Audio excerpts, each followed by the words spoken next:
Nakaalerto na ang pamunuan ng North Luzon Expressway. Ngayon nagsisimula ng magbalik Maynila ang mga bumiyahe sa norte para doon magundas. Kumustahin natin ang lagay ng trapiko roon.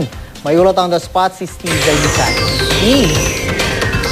June, sa mga kapuso nating babiyahe, ay magandang oras po ito para kayo ay dumaan dito sa North Luzon Expressway o NLEX dahil maluwag pa po ito sa daloy ng trapiko. Yung bahagi na ito, June, simulan natin yung ating live traffic situation sa Dau Toll Plaza. Yan ho yung mga sasakyan na papasok ng Metro Manila. Sa mga sandaling ito, nagkakaroon lamang ng maiksing build-up ng mga sasakyan dyan.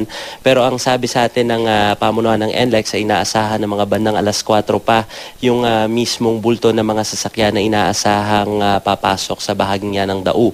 Lumipat naman tayo, June, sa may bahagi ng Bocaue Toll Plaza. Sa mga sandaling ito ay bagamat unti-unting nararamdaman yung volume ng mga sasakyan, ay bukas naman daw lahat ng lanes dyan kaya mabilis na makakalagpas yung mga sasakyan sa bahagi ng Bocaue Toll Plaza. Lipat naman tayo, June, sa bahagi ng Mindanao.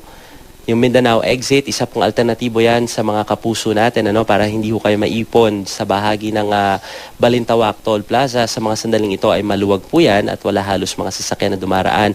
Pero kung kayo po ay daraan sa Balintawak Toll Plaza, yan po yung sunod natin ipapakita sa inyo. Doble ingat mga kapuso dahil malakas po yung ulan, basa po yung kalsada para iwas sa aksidente na rin po. Sa mga sandaling ito, medyo kakaunti naman ho yung mga sasakyan na papasok ng norte o yung mga papuntang norte. Simula kaninang umaga hanggang sa mga sandaling ito, June, ay wala pa namang naitatalang mga major accident. Kanina ay may self-accident sa bahagi ng Bocaue. Isang public utility jeepney yung nawala ng preno pero agad naman siyang narespondehan.